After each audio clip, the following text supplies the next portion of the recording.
In the early days of the world, Aule created the 7 fathers of the dwarves. Laid to rest across Middle-earth, these dwarves would go on to found mighty kingdoms and realms that would last through the ages.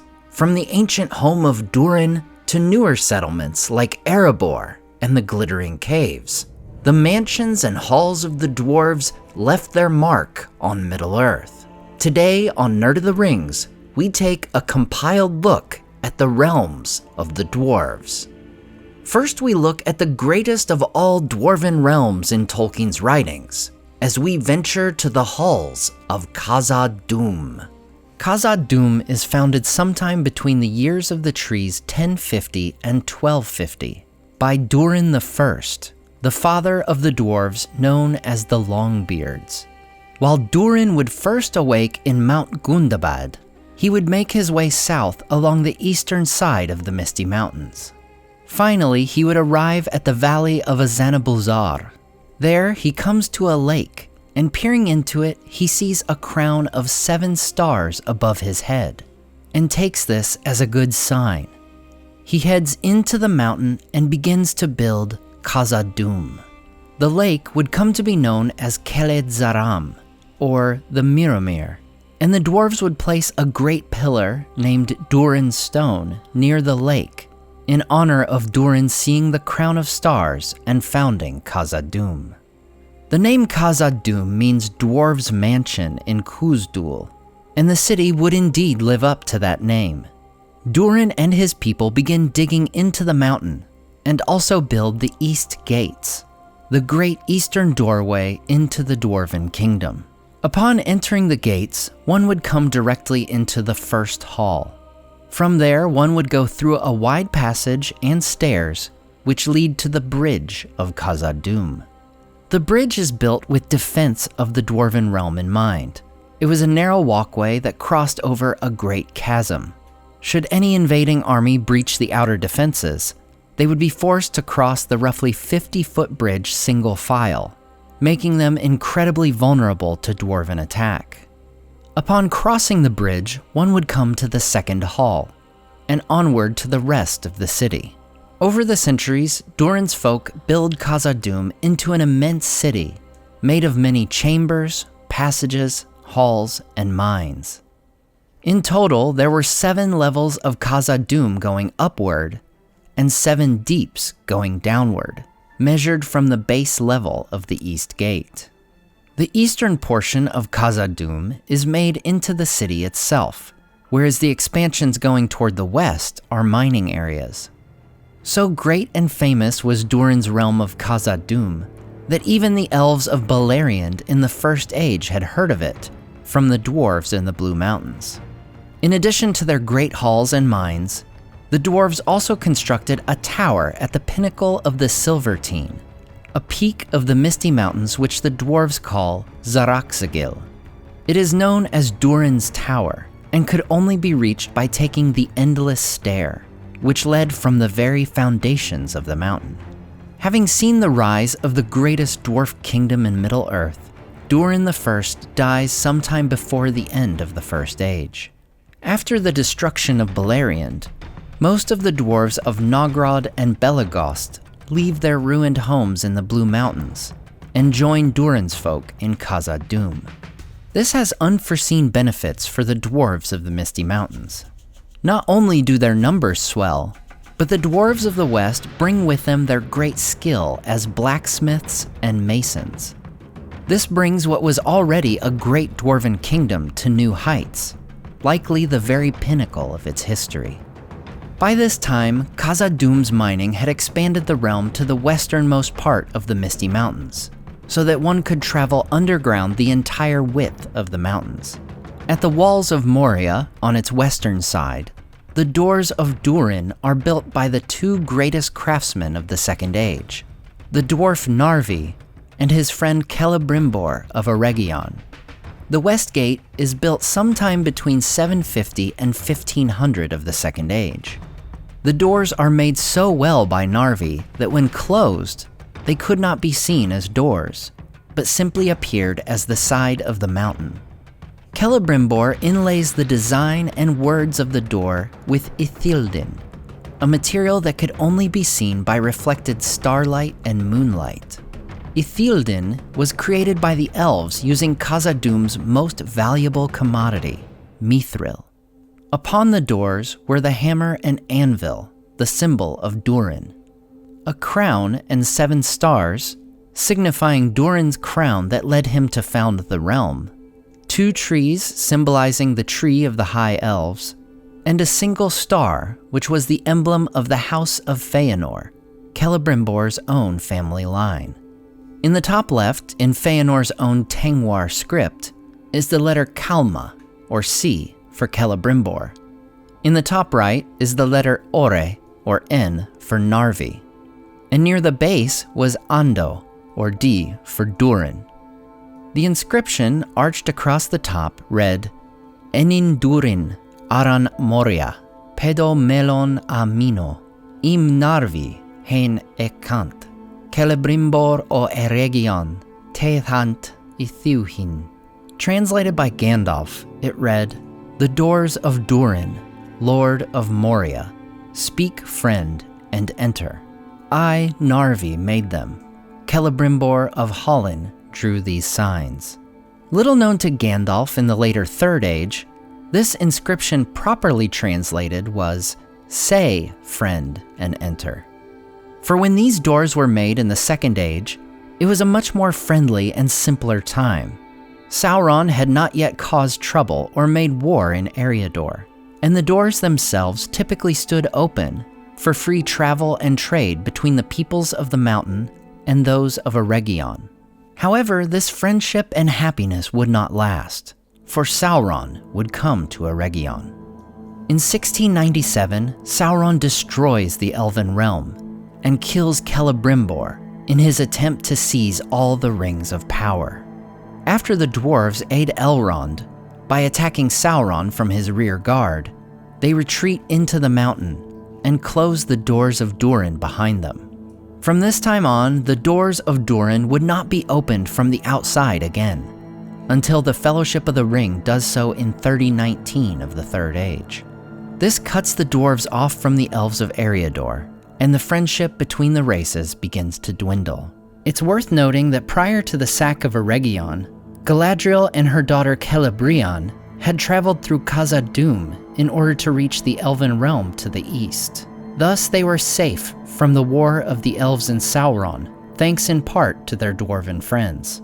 During this time of great upheaval in Erebor, the orcs begin to reinvade the mountains, bringing war to the dwarves and taking possession of Mount Gundabad. While likely not used as a place of residence, Gundabad had been a great meeting place for the houses of the dwarves for many years. Instead, it becomes a stronghold of the orcs, and would even come into play during the Witch King's reign in Angmar. Aside from sending troops to aid in the Last Alliance, not much is known about the dwarves' activities in the rest of the Second Age. We know that nearly 2,000 years into the Third Age, the dwarves were still mining ever deeper into the mountain for their precious mithril. It is then, in 1980 of the Third Age, that the dwarves' deep delving awakes a Balrog of Morgoth.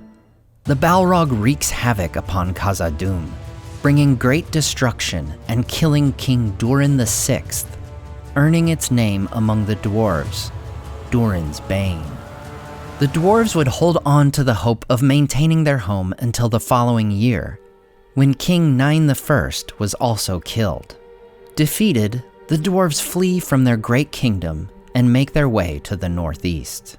Khazad-dûm, the greatest of all dwarven realms, now stood empty and dark, with a nameless terror lurking in the shadows. It is at this time that the elves around Lorien began calling it by its other name, Moria, the Black Pit. For nearly 500 years, the Balrog was the only known creature to inhabit Moria. Finally, in 2480, the orcs begin to raid the treasuries of the dwarves and occupy the levels and deeps of the city. Over 300 years later, the dwarves, having been driven from Erebor by Smaug, come to make war upon the orcs. 3 years earlier, Thorin's grandfather Thror had traveled with a single companion to the East Gate and entered the mountain alone. The king was killed by the orc chieftain Azog. The decapitated body of Thror was thrown from the gate, with Azog's name branded upon his head. After Nar brings word to Thrain, the dwarves assemble an army, even calling the other houses of the dwarves to war. The War of the Dwarves and Orcs begins, and is fought almost entirely beneath the Misty Mountains. The dwarves attack and sack all the orc holds they could find, one by one, from Gundabad in the north to the Gladden River in the south.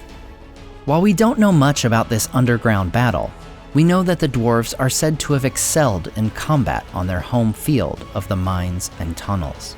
Finally, in 2799, the war comes to an end with the Battle of Azanabalzar. Reinforced by dwarves of the Iron Hills, the dwarves are victorious in a battle that was catastrophic for both sides. In the battle, Dain Ironfoot, with his great red axe, kills Azog. While Thrain wishes to advance into the mountain and reclaim Khazad-dûm, Dain, as well as the dwarves from the other houses than Durin's folk, refused. While the other houses said the city was not of their own fathers, and that they had fulfilled their part by avenging Thror, Dain had caught a glimpse of Durin's bane, and knew the attempt to be futile. While those of Durin's folk would settle in the Blue Mountains, or return to the Iron Hills, Moria remains a place of darkness. Sometime between 2845 and 2950, Gandalf would enter the city, looking for King Thrain before exiting the West Gate. After the Battle of Five Armies, Durin's folk would not only reclaim Erebor, but the battle would decimate the orcs from the Misty Mountains. In 2989, Balin leads an expedition from the Lonely Mountain in an attempt to reclaim their greatest realm. Thanks in large part to the Battle of Five Armies, Balin's quest is initially a success. They kill a large number of orcs and take control of the eastern halls of Khazad-dûm. They reclaim many lost treasures, including Durin's axe, an heirloom of their people. For 5 years, Balin serves as Lord of Moria. However, on November 10th, 2994, Balin travels alone to the Miramir, the very lake Durin himself once gazed upon. There he is shot by an orc archer. Though the archer was slain, it was only one of many. An army of orcs comes up the Silverlode and attacks the colony of the dwarves. The orcs force their way into Khazad-dûm, and a great battle ensues in the second hall. Some of the dwarves are killed in the hall, as the others retreat all the way up to the 7th level. Balin's body is placed in a tomb in the chamber of Mazarbul, the very chamber where he had set up his throne. With their lord dead and defeat drawing near, a group of dwarves, including Owen, make their way to the West Gate. There they find the water all the way up to the walls, and the Watcher in the water kills Owen, and escape is impossible. The remaining dwarves, including Ori, make a final stand in the chamber of Mazarbul. They are overrun, and none survive. Moria would remain silent, and the fate of Balin's colony would remain a mystery until the Fellowship of the Ring passes through Khazad-dûm in January 3019. Though it is of interest to note that at some point prior to the Fellowship, Aragorn had entered Moria for an unknown reason. After escaping the Watcher themselves, the Fellowship makes its way through the western portion of the realm. During their venture, Pippin drops a stone into a well, which falls a great distance until a small plink could be heard, giving us a sense of the immense depth of Khazad-dûm. The sound is answered by a series of hammering noises, almost as if in communication or warning. This leads to Gandalf's "Fool of a Took" rebuke of Pippin. The Fellowship eventually makes its way up to the 7th level of Moria, and to the very chamber of Mazarbul, where they discover the book that would tell them the history of Balin's colony. As we know, the Fellowship would come under attack by orcs and trolls before the identity of Durin's Bane is finally revealed. Gandalf fights the Balrog upon the bridge of Khazad-dûm, destroying a section of the bridge itself in order to plunge the Balrog into the depths below. While Gandalf would also fall, the remainder of the Fellowship escapes through the East Gate to the Dimril Dale. Despite their grief and their haste, Gimli takes a moment to see Kheled-Zaram with his own eyes.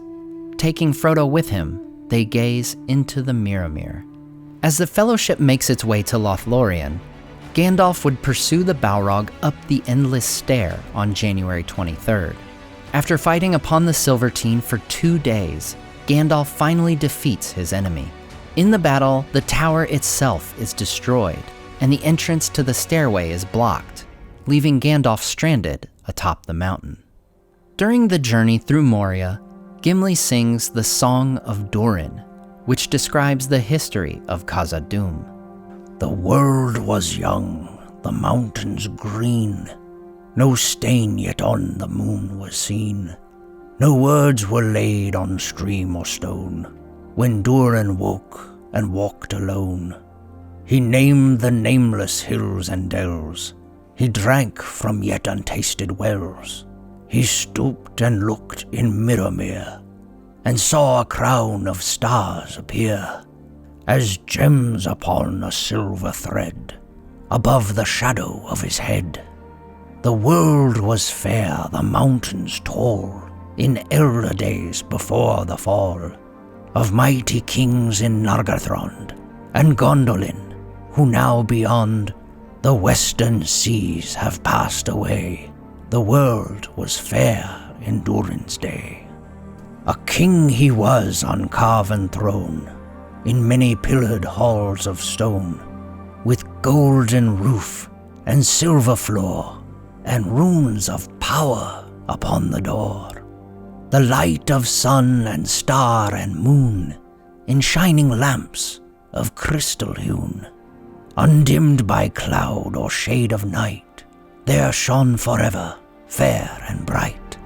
Their hammer on the anvil smote, their chisel clove and graver wrote, their forged was blade and bound was hilt, the delver mined, the mason built, their barrel, pearl and opal pale, and metal wrought like fish's mail, buckler and corset, axe and sword, and shining spears were laid in hoard. Unwearied then were Durin's folk, beneath the mountains music woke. The harpers harped, the minstrels sang, and at the gates the trumpets rang. The world is grey, the mountains old, the forge's fire is ashen cold. No harp is rung, no hammer falls, the darkness dwells in Durin's halls. The shadow lies upon his tomb, in Moria, in Khazad-dûm. But still the sunken stars appear, in dark and windless Miramir. There lies his crown in water deep, till Durin wakes again from sleep. With Sauron's defeat at the end of the Third Age, combined with the earlier death of the Balrog, much darkness had been driven from the world. Eventually, the time for the dwarves to retake Moria once and for all would finally come. Sometime after the year 171 of the Fourth Age, Durin VII, a descendant of Dain Ironfoot, and believed to be the sixth reincarnation of Durin himself, would rise to the kingship of Durin's folk. In his reign, he would lead a final, successful return of the dwarves to Khazad-dûm. It is said that the House of Durin reclaimed their inheritance, and until the day when the race of dwarves itself should end, their hammers would ring in their great halls beneath the misty mountains, in Moria, in Khazad-dûm. Next we look to some of the earliest dwarves, exiles from the other realms, who would come into great conflict with elves and men. They are the Petty Dwarves. The seven fathers of the dwarves awoke sometime after the awakening of the elves, which was long before the First Age. Durin establishes Khazad-dûm, 4 dwarf fathers awake in the east, and the remaining 2 awake in the Blue Mountains, founding Nogrod and Belagost. But there would be an 8th group of dwarves that would enter into the story of Middle-earth only in these early days. These dwarves were outcasts from the other clans. Many were fugitives due to their own evil deeds. Others left or were driven out from the communities, being deformed or undersized, or slothful and rebellious. It is said that long before the return of Morgoth, that would come at the beginning of the First Age, these outcast dwarves wandered westward into Beleriand. They become diminished in both stature and in smithcraft, and take to living lives of stealth. They were the first of all dwarves to cross the Blue Mountains into Beleriand, and before the elves arrived, they established the strongholds of Nulukizdin and Sharbund. Due to their early arrival in Beleriand, these dwarven outcasts were the first dwarves the elves would meet. In the Silmarillion, we are told that the elves, not knowing what these creatures were, hunted and killed the dwarves. Only after realizing they were beings of intelligence and not mere beasts did they leave them alone. However, in the History of Middle-earth volume, The War of the Jewels, we see some of Tolkien's writings that may indicate both dwarves and elves were in the wrong. First, we learn that the elves seldom caught sight of the dwarves in clear light. In this version, it is said the Eldar only found out about them when the dwarves attacked by stealth at night. Believing them to be animals, the Sindar elves called them Levain ta Dail, which means two-legged animals. Later, they would be called Noigith Nibin, and ever after, they are known as the Petty Dwarves. Despite the fact that the dwarves of the other clans did not think highly of the Petty Dwarves, they harbored ill will toward the elves for having hunted and slain their lesser kin. This grievance would be put aside as the dwarves of the Blue Mountains would make treaties with the Sindar, in part because the Petty Dwarves had attacked the elves in ambush and never declared themselves to the elves. However, the Petty Dwarves themselves would hold a hatred for all elves so long as their race would endure. One of the earlier mentioned dwellings of the dwarves, Nulukizdin, is where Galadriel's brother Finrod would come seeking to establish a stronghold at the behest of Ulmo. Even by this time, in 52 of the First Age, it is believed the Petty Dwarves had begun to dwindle in number. They feign friendship with Finrod and help him to build the realm of Nargothrond in exchange for generous reward. However, in an act of treachery, their chieftain Mim would attempt to murder Finrod in his sleep. This failed attempt would lead to the elves driving out all the Petty Dwarves. Their only remaining dwelling place is Sharbund, also known as Aman-Ruth, the Bald Hill. We are told the Petty Dwarves love none but themselves, and while they feared and hated the orcs, they hated the elves no less. Above all, they hate the Noldor, for they saw them as usurpers who had stolen their lands and homes. Over the centuries, the Petty Dwarves would continue to dwindle, until at last, only 3 would remain, Mim and his sons Ibun and Him. These 3 would enter into the story of Turin Turambar in 486 of the First Age, when Turin's outlaws discover them one night in the wilderness.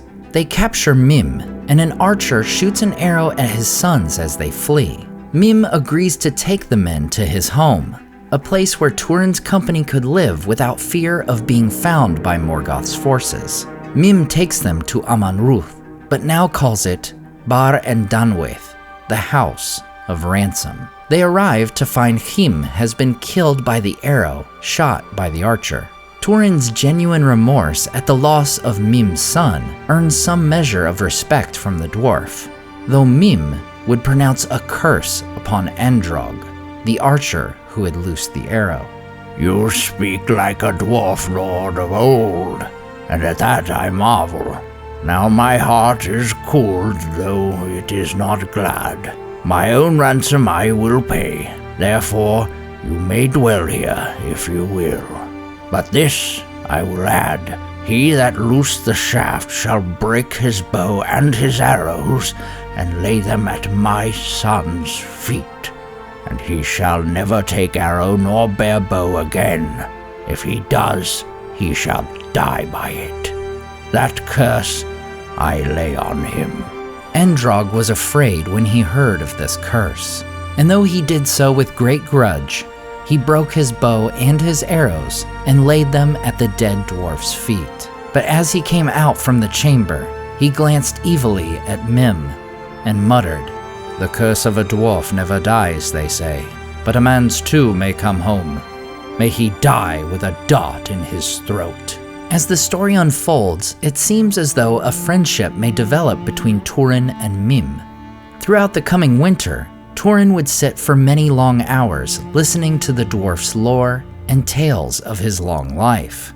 However, the arrival of an old friend of Turin's would ignite an old hatred in Mim.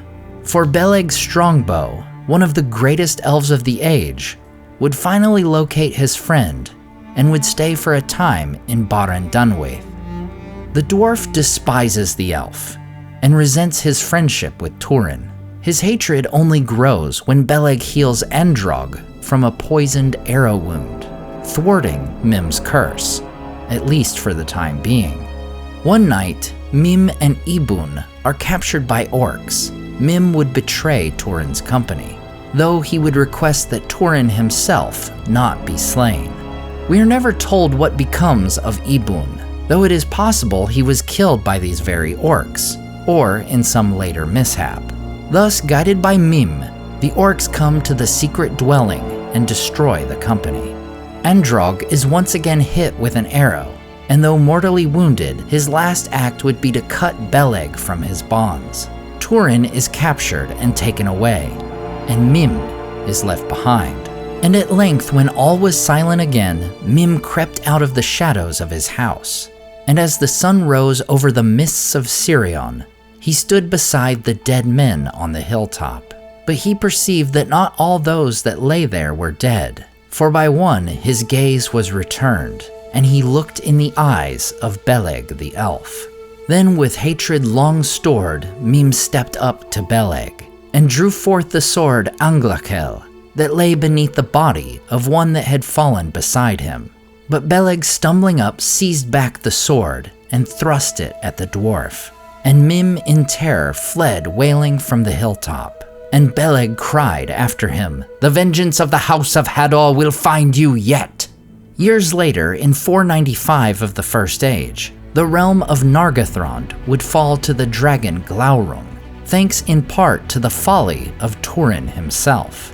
4 years later, Glaurung would seek out Turin in his new home of Brethil, but the man would finally kill the dragon.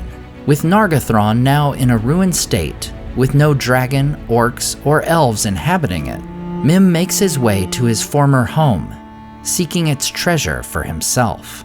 In 502, Turin's father Hurin has been released from his captivity by Morgoth, and after 2 years of travel, and finding the grave of his children, and burying his wife, Hurin comes to Nargothrond. Mim the petty dwarf had found his way to Nargothrond, and crept within the ruined halls, and he took possession of them, and sat there fingering the gold and the gems, letting them run ever through his hands, for none came nigh to despoil him, from dread of the spirit of Glaurung and his very memory. But now one had come, and stood upon the threshold, and Mim came forth and demanded to know his purpose. But Hurin said, "Who are you that would hinder me from entering the house of Finrod Felagund?" Then the dwarf answered, "I am Mim, and before the proud ones came over the sea, dwarves delved the halls of Nulokisdin. I have but returned to take what is mine, for I am the last of my people." "Then you shall enjoy your inheritance no longer," said Hurin, "for I am Hurin, son of Galdor, returned out of Angband, and my son was Turin Turambar, whom you have not forgotten." and he it was that slew Glaurung the dragon, who wasted these halls where you now sit, and not unknown is it to me by whom the dragon helm of Dolfen was betrayed." Then Mim, in great fear, besought Hurin to take what he would, but to spare his life. But Hurin gave no heed to his prayer, and slew him there before the doors of Nargothrond. Thus the vengeance of the House of Hador is delivered, and the race of the Petty Dwarves is no more. We are told that Mim was old even in the reckoning of other dwarves. Between the founding of Nargothrond and his death in 502, some 450 years pass, while nowhere close to the nearly 2,400 years Durin the First lived in Khazad-dûm. There are no other named dwarves that we know for certain to live longer than Mim. The closest would likely be Dwalin from Thorin's company, who would live to be 340 years old. Mim the Petty Dwarf is also unique among Tolkien characters, for he has an entire poem and an accompanying prose text written by J.R.R. Tolkien that has never been released. Well, to be more accurate, it's never been released in English. The text is known as The Complaint of Mim the Dwarf, and was published just once, in an obscure German book from the late 1970s. While the original English text has not been released to this very day, we know that the poem consists of 26 lines of verse, and there are 6 paragraphs of prose which follow. According to Hammond and Scull's Tolkien Companion and Guide, it is a tale about an aging Mim, lonely and bitter, and how he struggles with not being able to forgive. Mim's life, like the lives of his people, would be one of great tragedy, some inflicted by others, and some self-wrought. And while there would be no shortage of hostility between the races of Middle-earth in the centuries to come, there were few beings who could harbor hatred like the Petty Dwarves. Next, we travel to one of the earliest but lesser-known realms of the Dwarves, and the very first location of Durin, Mount Gundabad. The mountain of Gundabad lies in the far north of the Misty Mountains, where the arid Mithrin, or Grey Mountains, meet the Hithyglir. After the dwarves are created by Aule and given true life by Iluvatar, they are set to lie in sleep until the awakening of the elves. 2 of the fathers are placed in the Blue Mountains, 4 are placed in the east, and 1 is placed in Mount Gundabad. Sometime around the years of the tree's 1150, Durin wakes from his slumber.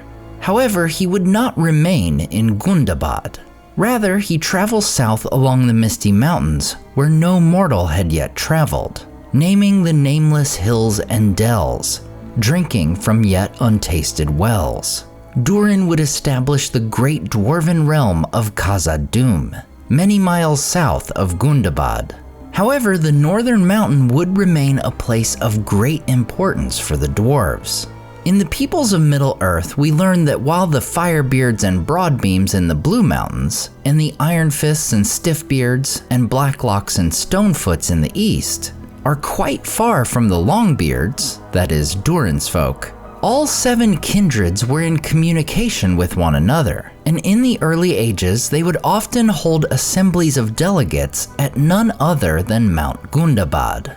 And in times of great need, even the most distant dwarf clans would send help to their kinsmen, as we'll see later in the War of the Dwarves and Orcs. While this would remain a location of great reverence among the dwarves, there is no mention within Tolkien's writings of this being a place of permanent residence for their kind.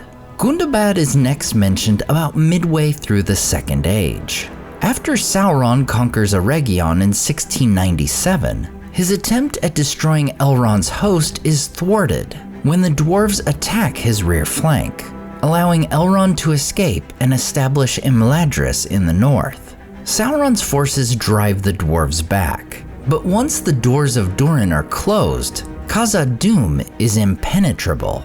Sauron, enraged at this development in the war, commands his orcs to attack the dwarves wherever they could be found. While much about the coming days focuses on the siege of Imladris and Sauron's advances toward Gil-galad and Lindon, the orcs would also carry out their orders from the setback at Khazad-dûm. Thus comes the first sacking of Gundabad, where the orcs invade the mountain, driving off any dwarves and infesting not only Gundabad itself, but the Grey Mountains as well. Not only does this mean that Gundabad is now under enemy control, but their invasion of the Grey Mountains cuts off any communication between Khazad-dûm and their settlement in the Iron Hills in the east. As for Gundabad, this holy site for the dwarves would become a stronghold of the orcs for well over 4,000 years. For many long years, these orcs would not trouble the elves and men of the north, for they had a great fear of the elves in particular, and would flee from elves and dared not approach the dwellings of men. In the nature of Middle-earth, we are told that when the greater part of the strength of the elves and men is drawn away south to the war with Mordor, that is, the War of the Last Alliance, the orcs become more bold. Their scattered tribes band together and dig a deep stronghold beneath Gundabad and slowly begin creeping southward. Soon enough, these very orcs would be put to use by one of Sauron's servants. 3,000 years after the orcs first took Gundabad, the Lord of the Nazgul comes to the north of Middle-earth, establishing a new realm to rival the Mannish kingdom of Arnor. Thus, the kingdom of Angmar rises. While the battles of Angmar would take place on the western side of the Misty Mountains, its lands stretch to the eastern side as well. In the west, the Witch King establishes the fortress and capital of Khazad-dûm, balancing the eastern fortress of Gundabad. During a period of nearly 700 years, the Witch King would wage war against the men of Arnor, leading to its division and ultimately its downfall. While the Witch King would succeed in destroying the Northern Kingdom, Angmar itself is destroyed in 1975 of the Third Age, at the hands of Arnor's allies Gondor and Rivendell. It would, however, take a further 2 years for the final remnants to be driven out of the eastern portion of Angmar, and just 4 years later the Balrog would be awoken in Khazad-dûm, leading the dwarves to be exiled from their home. Despite the downfall of Angmar and the Witch King fleeing south, Gundabad would remain under orcish control. However, 800 years later, the dwarves would return in a fight for Gundabad. By 2770 of the Third Age, the dwarves have been exiled yet again, this time from Erebor by the dragon Smaug. Under King Thror, the grandfather of Thorin Oakenshield, they would settle in Dunland, where they would attempt to make a home for the next 20 years. However, Thror longs to see the ancient home of his people, leaving with a single companion and coming to the east gate of Khazad-dûm. There he is famously killed by the orcs of Moria, his body thrown down the steps, with his severed head branded with the name of their chieftain, Azog. Enraged by the death of their king, the dwarves of Durin's folk swear vengeance. Once again, dwarves of all 7 clans would band together and take the fight to the orcs. 3 years after Thror's death, the dwarven host is assembled and prepared for war. They would begin not by attacking the orcs in Moria, but in Gundabad. This second sacking of Mount Gundabad results in the dwarves destroying all orcs they could find in the sacred mountain. Over the following 6 years, the dwarves would make their way south, attacking and sacking one by one every orc stronghold they could find. The war would be waged almost entirely underground beneath the Misty Mountains, all the way to Khazad-dûm. The dwarves would ultimately be victorious, with Dane Ironfoot killing and beheading Azog, avenging their fallen king. However, with the continued presence of the Balrog, Khazad-dûm could not be resettled. As for Gundabad, while it was rid of orcs at the beginning of this 6-year war, the dwarves' march through the Misty Mountains meant it would lie abandoned. Either during this very war, or after its end in 2799, the orcs of the Misty Mountains would return, once again making it their chief fortress and stronghold.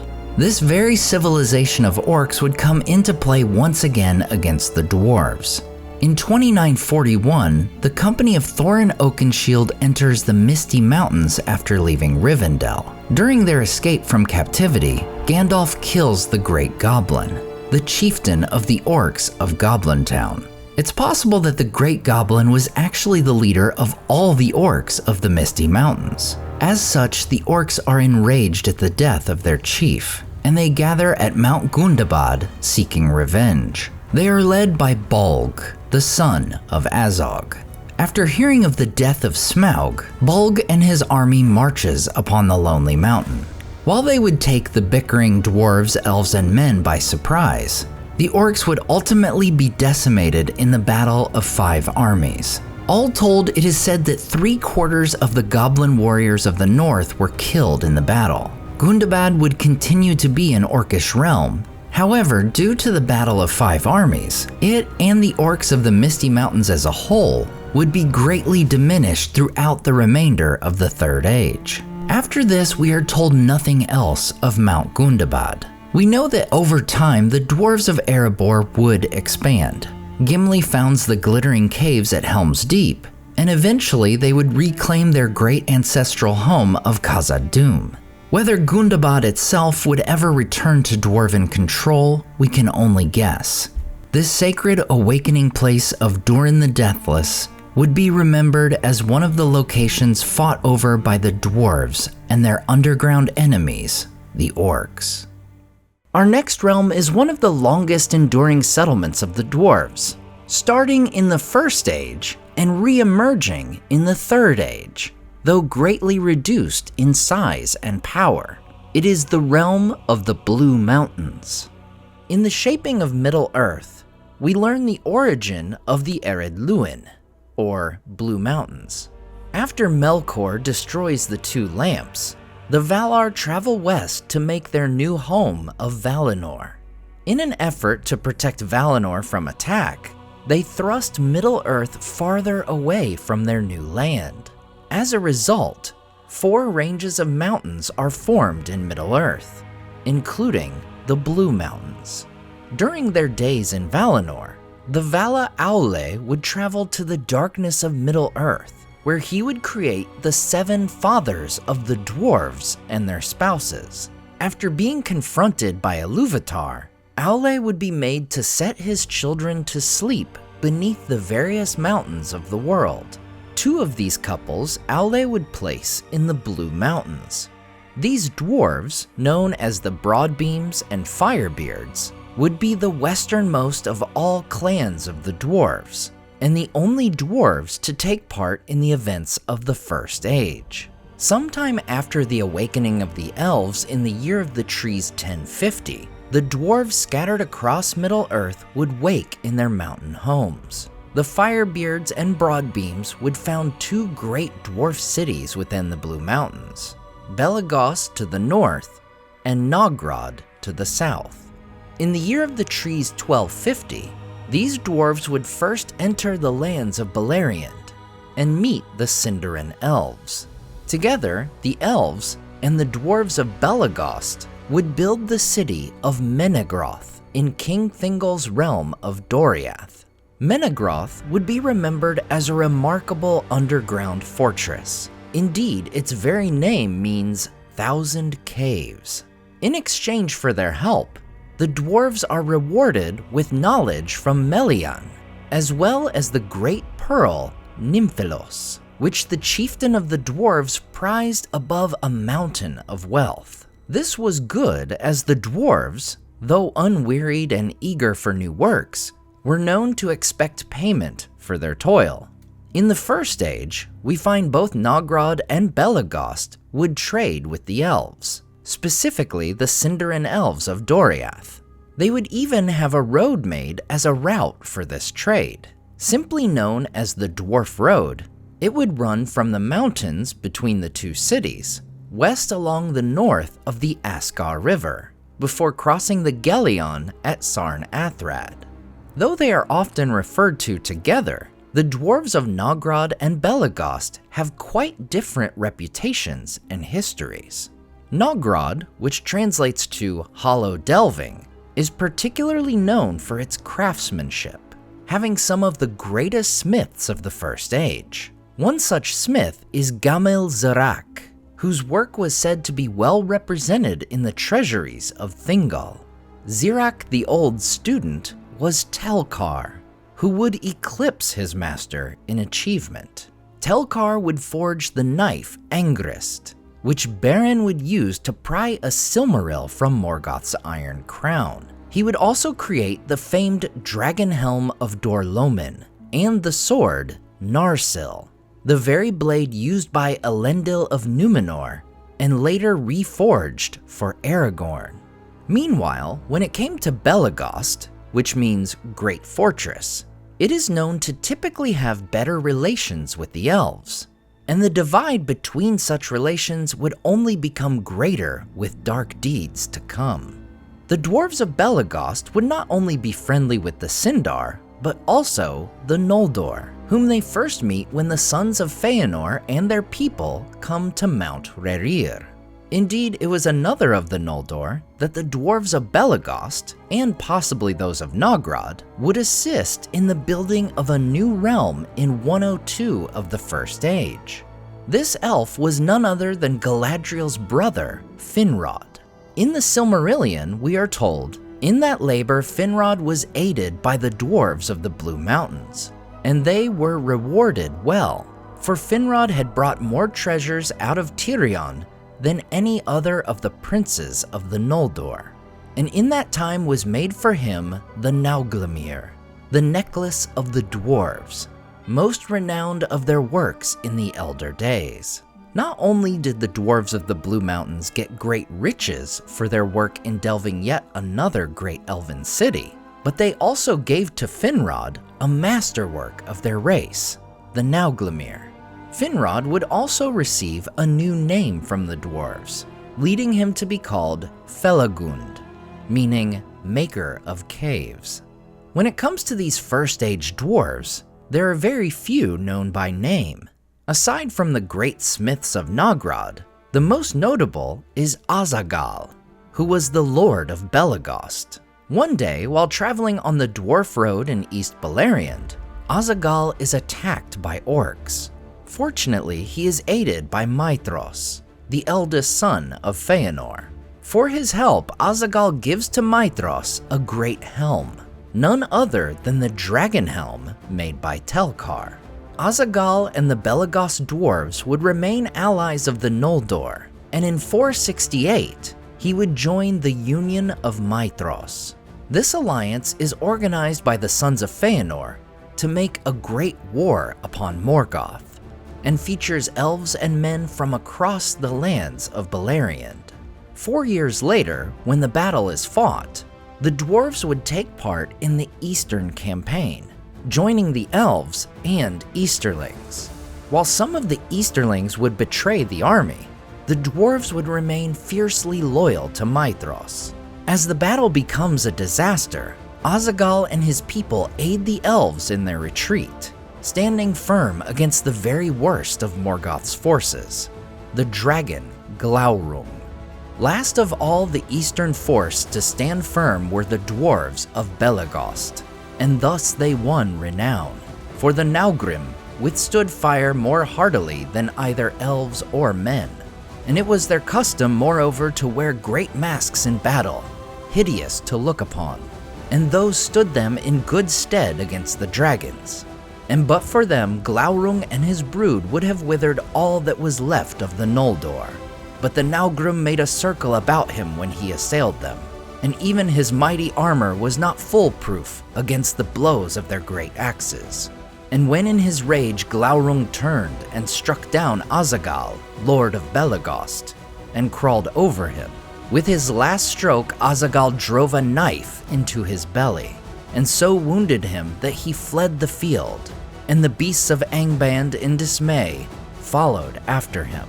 Then the dwarves raised up the body of Azagal and bore it away, and with slow steps they walked behind, singing a dirge in deep voices, as it were a funeral pomp in their country, and gave no heed more to their foes, and none dared to stay them. While the dwarves of Belegost would be remembered for their incredible bravery, the dwarves of Nogrod would soon become infamous among the Sindar. Years before the disastrous battle which saw Azaghal fall, Beren and Luthien had succeeded in stealing a Silmaril. This great jewel had been delivered to King Thingol of Doriath. Thingol then seeks out the very craftsmen who aided in creating his great city, the dwarves of Nogrod. He tasks the dwarves with combining the Silmaril with a wondrous necklace of countless gems, the Nauglamir. This great necklace, made by the dwarves' own hands, was brought out of the ruins of Nargothrond to Thingol. The dwarves, like Thingol himself, become enamored of the beauty of these pieces. They succeed in combining them into a wondrous necklace, but refuse to give it to Thingol, instead declaring that the Elf King had no right to the Nauglamir, for it had been made for Finrod alone and had been stolen from Nargothrond. Thingol responds in anger. "How dare ye of uncouth race dare to demand aught of me, Elu Thingol, Lord of Beleriand, whose life began by the waters of Quivian and years uncounted ere the fathers of the stunted people awoke." And standing tall and proud among them, he bade them with shameful words be gone unrequited out of Doriath.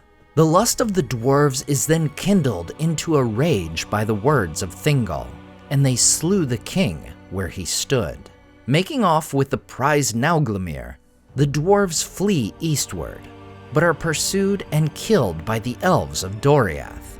The Nauglamir is returned to Menegroth, while 2 surviving dwarves return home to Nogrod.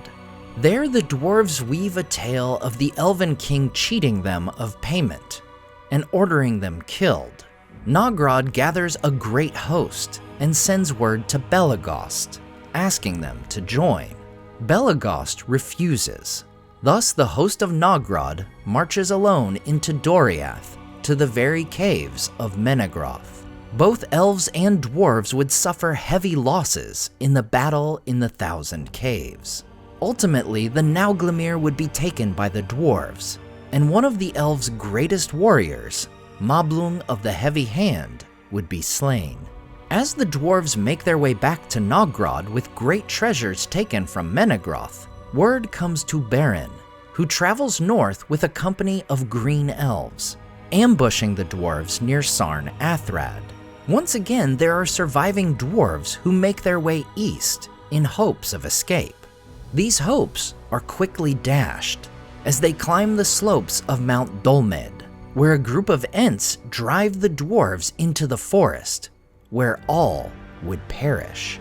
As he lay dying, the Lord of Nogrod curses the treasure of Doriath. Thus Beren casts all the treasure into the Asgar River, all save the Nauglamir. This necklace would for a time be worn upon the neck of Luthien, and would later bring much pain and death to the elves in tales told elsewhere. As for the dwarves of the Blue Mountains, the next we hear of them comes in the devastation of the War of Wrath. As Beleriand is nearly completely destroyed, we are told that both dwarven cities of Nogrod and Belegost are ruined in the tumult. As a result, roughly 40 years into the Second Age, we are told the surviving dwarves would make their way eastward, joining with the Longbeards of Khazad-dûm. Thus, 3 clans of the dwarves would dwell in this greatest of dwarven realms, leading Khazad-dûm to its pinnacle. For the dwarves of Nogrod and Belegost would bring with them lore and craft they had both discovered for themselves and learned from the elves. Still, it would seem the dwarves did not completely abandon the Blue Mountains, for we are told in the appendices of The Lord of the Rings that dwarves still dwelt in the eastern side of the Blue Mountains, especially south of the Gulf of Lune. These settlements had mines, and the dwarves would often traverse the road through Arnor, no doubt going to their kin in the Misty Mountains. As for the northern part of the Blue Mountains, we are told that the last king of Arnor, Arvedui, would hide in the old dwarf mines prior to his death in the Ice Bay. It is likely these were indeed abandoned mines, as Arvedui is eventually forced north out of hunger, seeming to indicate there were no dwarves in these northern mines.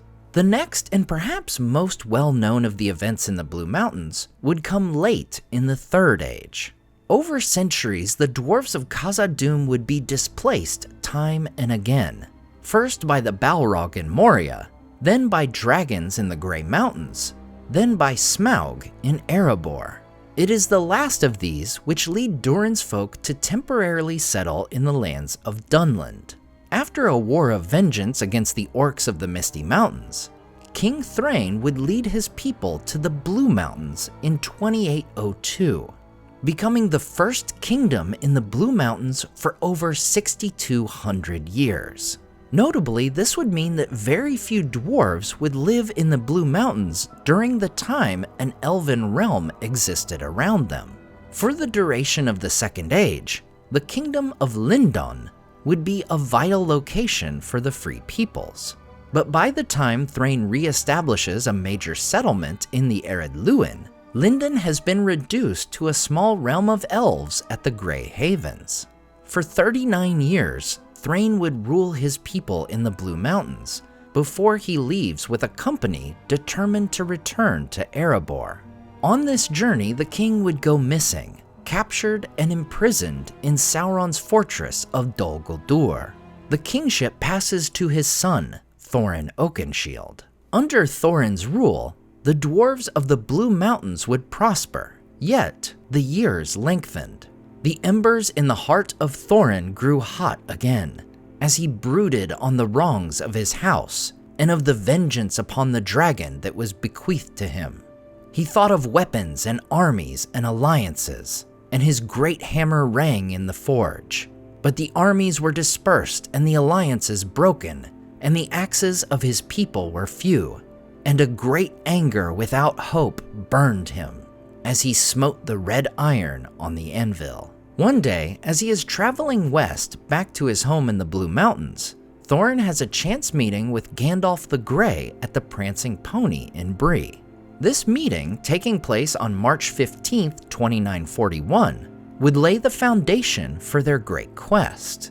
The two agree to travel together, with Thorin saying to the wizard, "I have much on my mind, and they say you are wise and know more than most of what goes on in the world. Will you come home with me and hear me, and give me your counsel?" To this Gandalf agreed, and when they came to Thorin's hall, he sat long with him and heard all the tale of his wrongs. From Thorin, Gandalf would learn of the king's grand plans of battle and war against the dragon. Knowing this to be a fool's errand, Gandalf leaves and travels to the Shire, where he checks in on a hobbit he remembered from years past, Bilbo Baggins, who was now known for going off for days at a time and could be seen talking to strangers, even dwarves. After a brief encounter where Bilbo talks of trying to go see elves, an inspired Gandalf returns to Thorin, hoping to convince him to abandon plans for war in favor of secrecy. Ultimately, it is the map and key Gandalf had received from Thrain that convinced Thorin to go through with Gandalf's strategy. Thus, after nearly 100 years of rule in the Blue Mountains, Thorin would finally set out to take Erebor back from Smaug. While Thorin himself would fall in battle, Erebor was ultimately reclaimed, and Thorin's cousin, Dane Ironfoot, ascends to the throne. The Lonely Mountain once again becomes the capital of Durin's folk.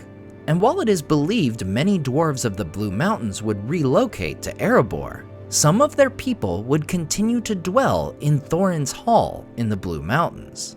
It would seemingly continue to operate as a settlement under the greater rule of Erebor.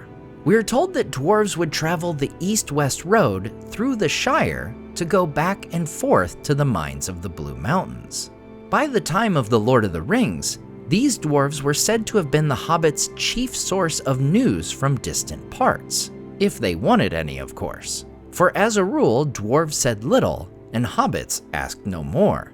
As far as their trade habits, we don't get a complete picture, though dwarves may very well have traded with the men of Bree and even traveled with goods onward to Erebor. Not only were these dwarves known for the riches they mined and their smithy work, but during the glory days of Erebor, their toy market in Dale was a wonder to behold. Closer to the Blue Mountains, however, we are told in the prologue of The Lord of the Rings that the hobbits of the East Farthing would wear dwarf boots in muddy weather.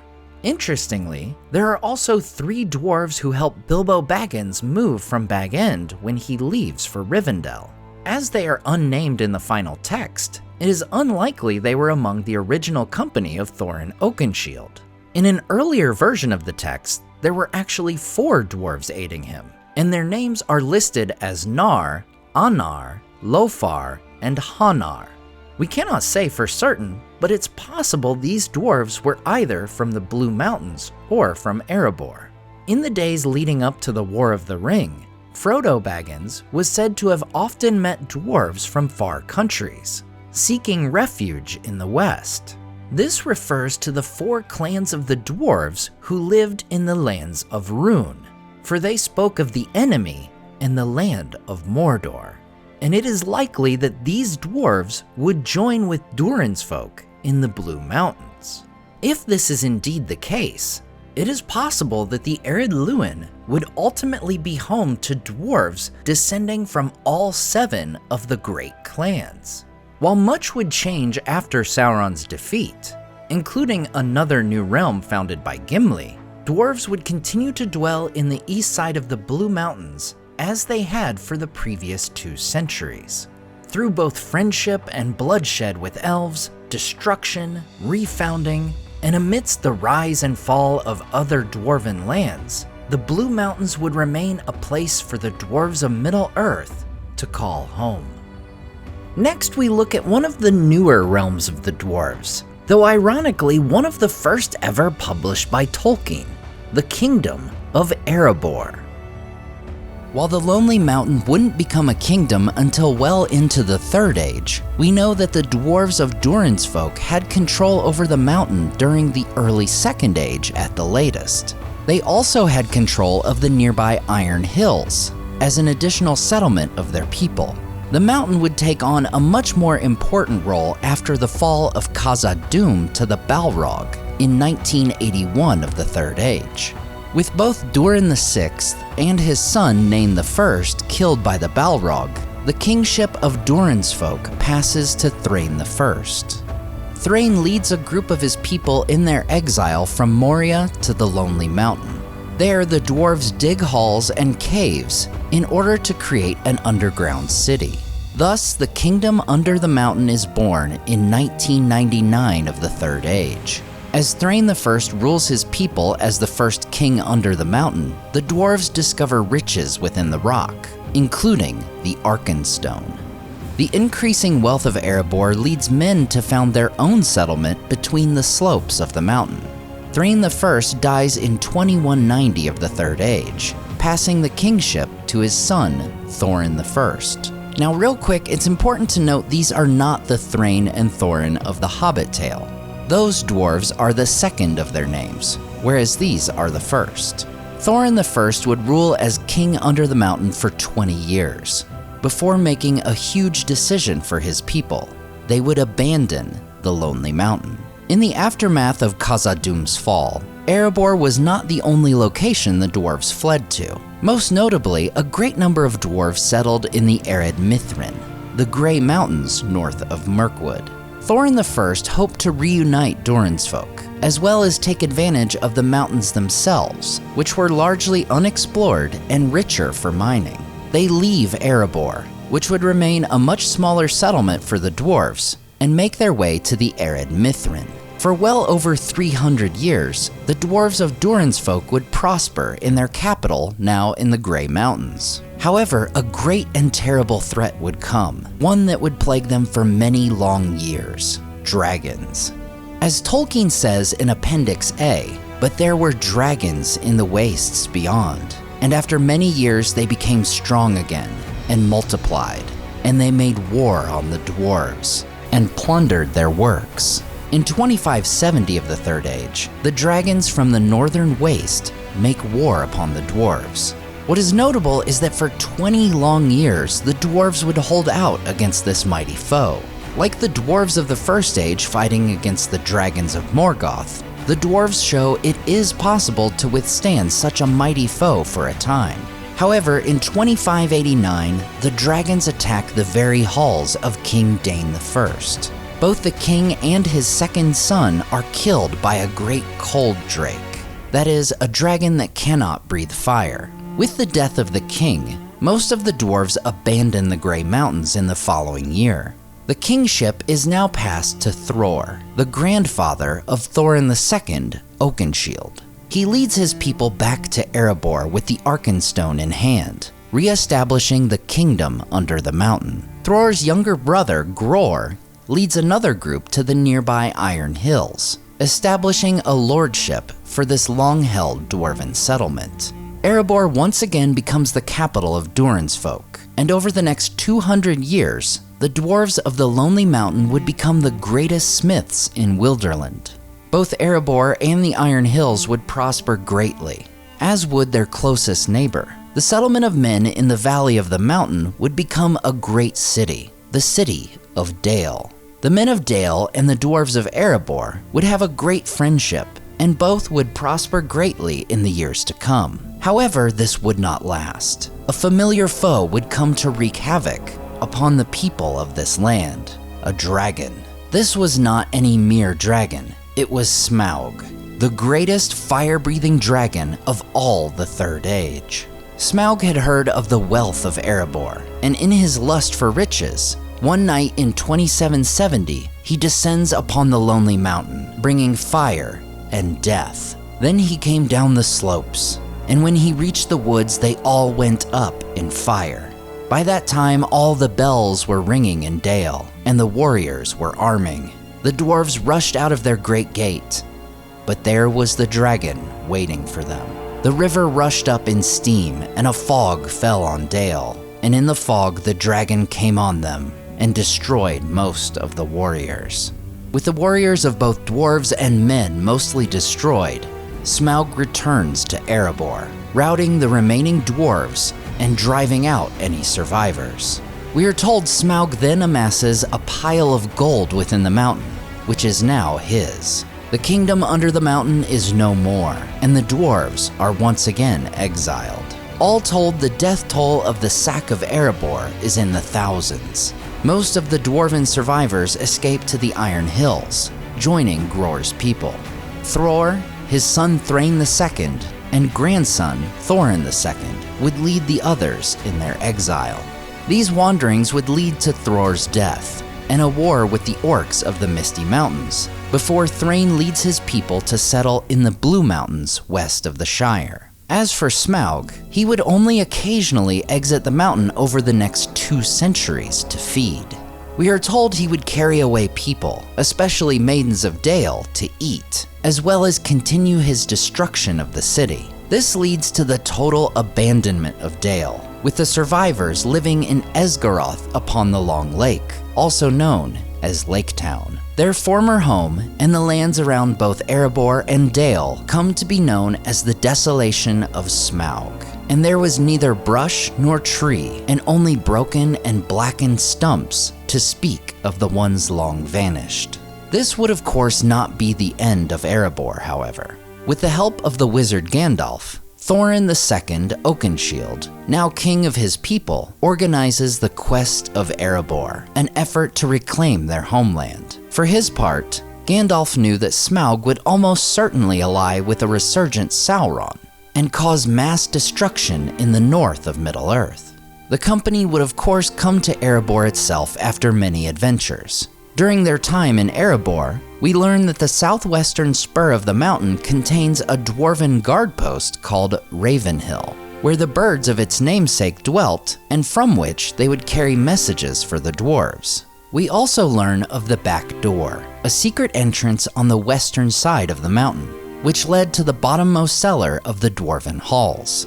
Similar to the west gate of Moria, this door was invisible from the outside, though this door would only become noticeable with the setting sun, or the last light, of Durin's day, which would shine upon the keyhole. This door would not only lead Bilbo and Thorin's company into the mountain, but it was also the way that Thror and Thrain had escaped Smaug's attack. After learning that Bilbo must have been helped by the Lakemen, Smaug leaves the mountain seeking to destroy them. He comes in a reckless rage, taking no heed of any that may resist him, but seeking only to set the town ablaze. In this moment, Bard the Bowman, ancestor of Lord Girion of Dale, turns to his black arrow. The dragon swooped once more lower than ever, and as he turned and dived down, his belly glittered white with sparkling fires of gems in the moon, but not in one place. The great bow twanged. The black arrow sped straight from the string, straight for the hollow by the left breast, where the foreleg was flung wide. In it smote and vanished, barb, shaft, and feather. So fierce was its flight.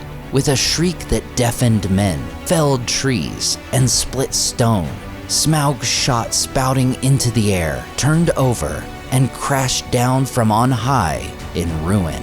Full on the town he fell. His last throws splintered it to sparks and gleeds.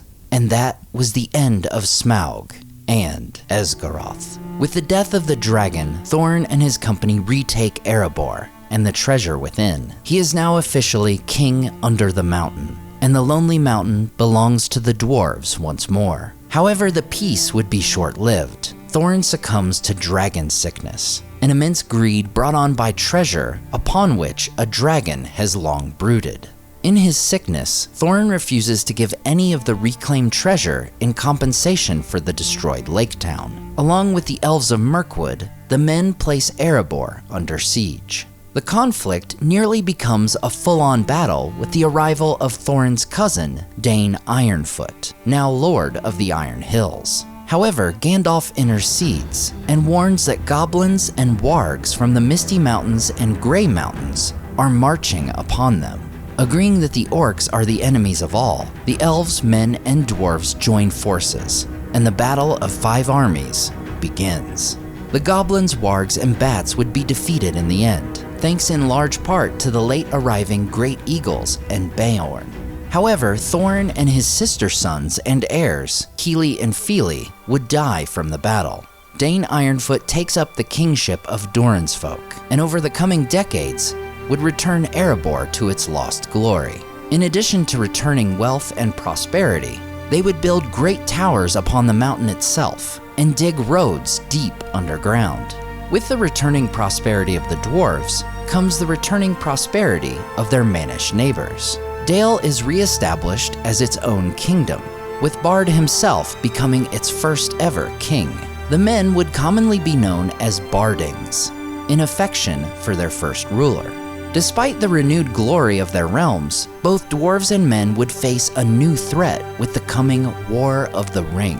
In 3018 of the Third Age, an emissary from Sauron comes to Dane, seeking the location of Bilbo and his ring.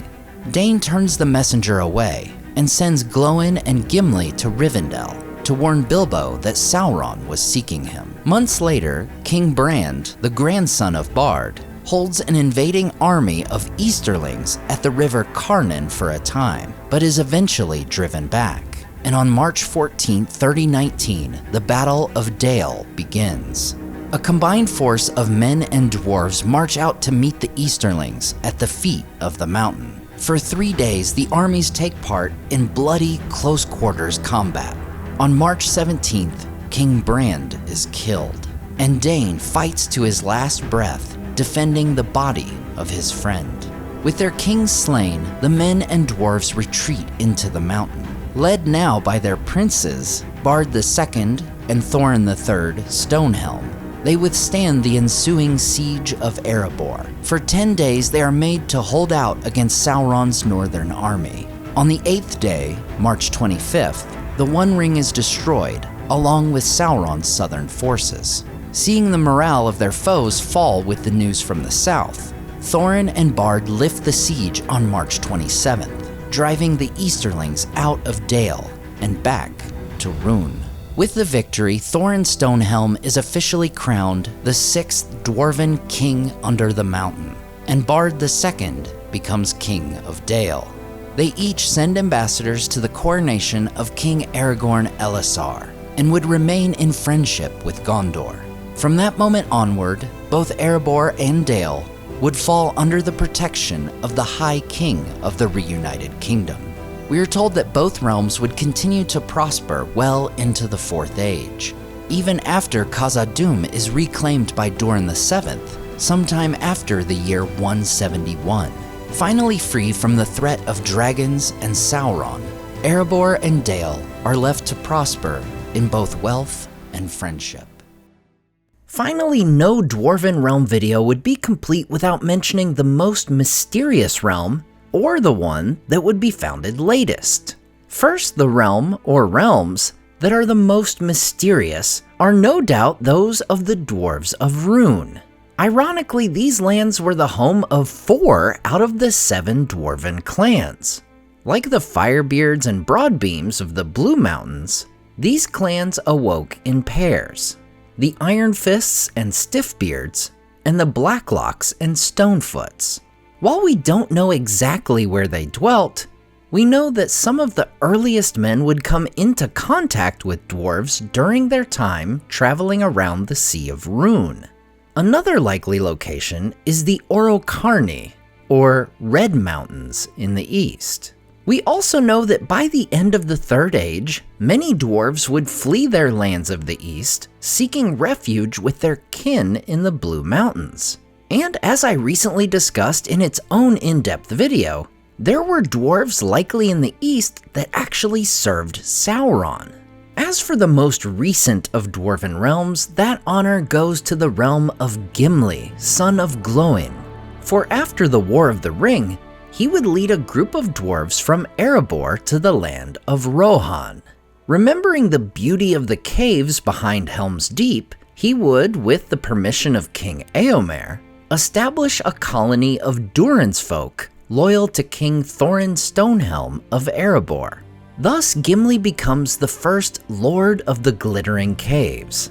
There, his people would carefully tend the stone walls, opening new passages and chambers, and hang lamps that filled these beautiful caverns with light. In addition to making a new realm, it is said these dwarves would perform great services for both Rohan and Gondor. Of particular note is their forging of new gates for the city of Minas Tirith, gates forged of steel and mithril. While it would be the youngest, we are told the Glittering Caves would also become one of the most important realms of the dwarves, and Gimli would rule as its lord until he sails west 120 years into the Fourth Age. Throughout their history, the dwarves would experience great triumph and sorrow, victories and defeats, and some of the greatest and most epic wars to ever be fought. Tolkien's dwarves proved time and again to be a most hardy folk, and among the most iconic dwarves in all of literature and mythology. As always, I want to say a huge thank you to all my Patreon and YouTube supporters who make this channel possible. Tom DeBombadil 19, Lissamy the Cinda, Rabbi Rob Thomas, Charles Leisure, CCDC Red Team, Joe Tepper, The Mighty Mim, Andrew Carlisle, Swirled Traveler, Matthew Jeffrey, Viking Lord, Alvin Einbert, Jeremy Daniel Derby, Madame Director, Leo Vittori, Sky Carcass, Slide Belts, Dane Ragnarsson, Berto Berg, Graham Derricott, The Dark-Haired One, Wyland, Z and N, Evely, Kia, Freya Firestar, Micah Wu, and Debbie. If you enjoyed the artwork in this video, check out the artists in the description to purchase prints of their great work for yourself. Thanks so much for watching, and we'll see you next time on Nerd of the Rings.